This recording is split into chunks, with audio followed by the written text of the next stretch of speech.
what could I do as a school district and as a superintendent to better communicate, more accurately communicate with my families, my students, my community, and as well as my staff members. And one of the things is that in this time, I needed a tool that went beyond just surveys and formal questions asked and answers received. Take the data, analyze the data, and come to conclusions.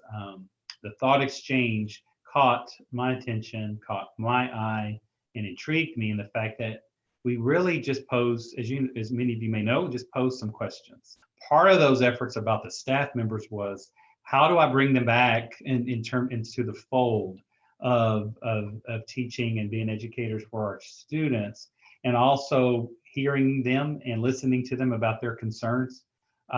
We can certainly go through and talk about their instructional delivery and what remote learning looks like.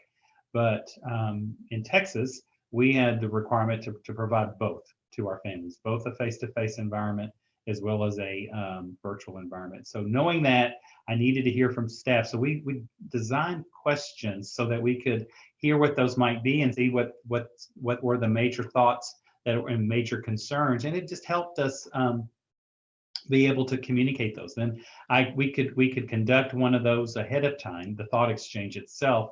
Then I had that data, and then I could hold through Google Meet or through Zoom more town hall type meetings with the staff to say, this is what I heard. And then I was able to expand on that or expound on that and talk further about it.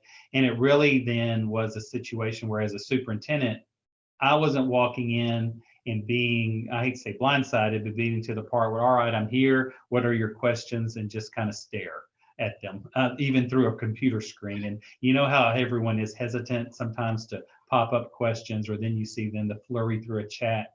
This was a much more efficient, effective, inclusive, transparent operation. In order to hear from the staff members, we leave the window open for a number of days and send lots of reminders.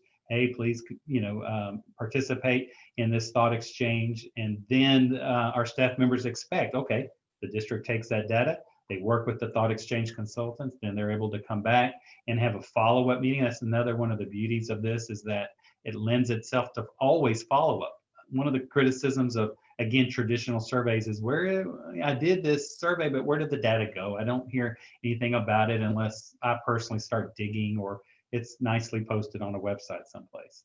With this, it's there, and then it allows us to continue the conversation. That's what I like about it, and even further adapt and things like that. It really, though, enabled me to, as superintendent, to establish and reestablish trust, that I was listening. We could show empathy through that, and then we could develop real world, real life plans. And that helped us in our school district in Midway develop our Safe Start plan. And we had a specific, for example, section for staff members. So to me, it was much more effective than us guessing at their questions and doing a Q&A. It was exactly what they thought and what their questions or concerns were, and how, as a district, we were going to address them.